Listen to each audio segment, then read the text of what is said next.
Bonjour à tous, on se retrouve pour une nouvelle position avec ici le trait pour les blancs. La dame blanche est attaquée. Les noirs qui viennent de jouer leur tour en C3 pour attaquer la dame et le fou d'ailleurs. Petit souci, mais évidemment les blancs avaient tout prévu avec un coup d'attaque, un coup forcé, une menace de mat puisqu'il n'y a pas d'échec dans cette position. Donc une menace de mat, forcément, ça va être l'arrivée probablement de la dame sur la 8e rangée.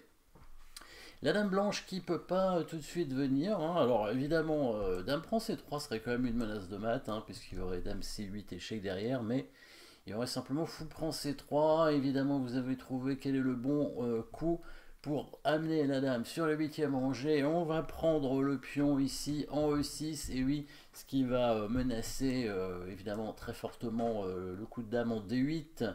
Mais les blancs ont évidemment l'idée de prendre ce pion en F7, et vous avez aussi vu la suite, si jamais les noirs prennent la dame, on va prendre ce pion bien évidemment sur échec.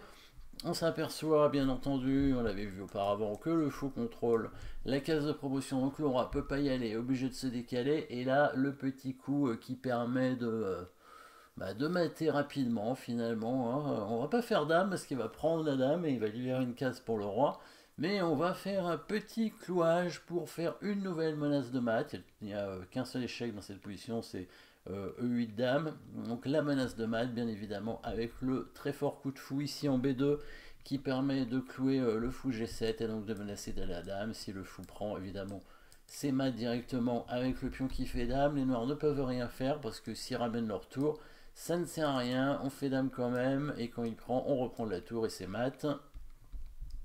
En fait, le seul coup pour le noir pour continuer la partie serait de jouer tour D4 pour bloquer le fou et ensuite prendre ce fou avec la dame. Bien évidemment, ça ferait trop de matériel en moins puisque les noirs auraient déjà perdu une qualité et risquent de perdre encore leur fou pour pouvoir arrêter le pion. Après, ils peuvent mettre leur fou en F8 pour le bloquer pour l'instant, mais les blancs ont une qualité et deux pions d'avance, donc une position gagnante.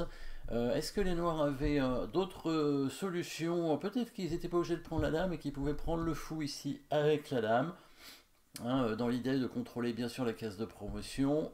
Mais oui, cet échec est pas mal, cet échec est quand même un bon coup.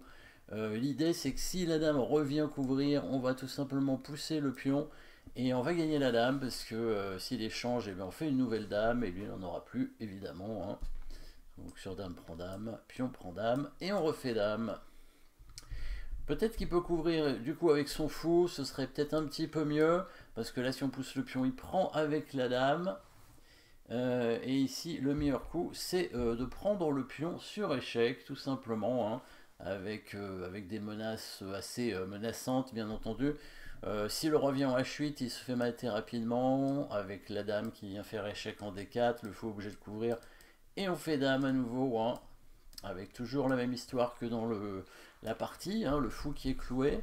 Donc il va devoir mettre son roi en G7, on va faire cet échec plutôt que l'autre, c'est mieux parce qu'on est plus près du roi, et on va simplement menacer avec la tour un passage en équerre, avec la menace de mat ici. Tout ce que peuvent essayer de faire les noirs, c'est trouver un échec perpétuel en espérant que le roi blanc se place sur une mauvaise case.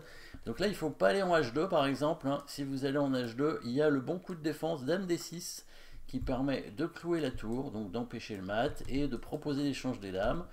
Et après l'échange des dames, les blancs n'auront plus une position si forte. Donc on va plutôt aller de l'autre côté avec le roi, bien évidemment, profitant que les noirs n'ont pas tellement d'autres options que de faire échec et que ces échecs ne seront pas très utiles. On voit le fou qui pourra revenir, un fou qui ne servait pas à grand chose, qui peut revenir défendre. Si jamais la tour vient en C2, on va revenir simplement avec le fou en E2. Bon, les noirs peuvent continuer à faire des échecs en prenant le fou. Voilà, on reprend, il prend ce pion, on monte le roi. Voilà, au bout d'un moment, il n'aura plus d'échecs et à la fin, on va le mater avec la tour, évidemment. Voilà, en tout cas, ce qu'on retiendra évidemment, c'est la prise du pion, bien entendu ici, avec la menace de mat et la menace d'aller ensuite à dame avec le pion, avec l'idée du clouage, avec le fou en B2 très fort, qui vient menacer de faire dame. Merci d'avoir suivi cette position, n'oubliez pas de vous abonner et à très bientôt.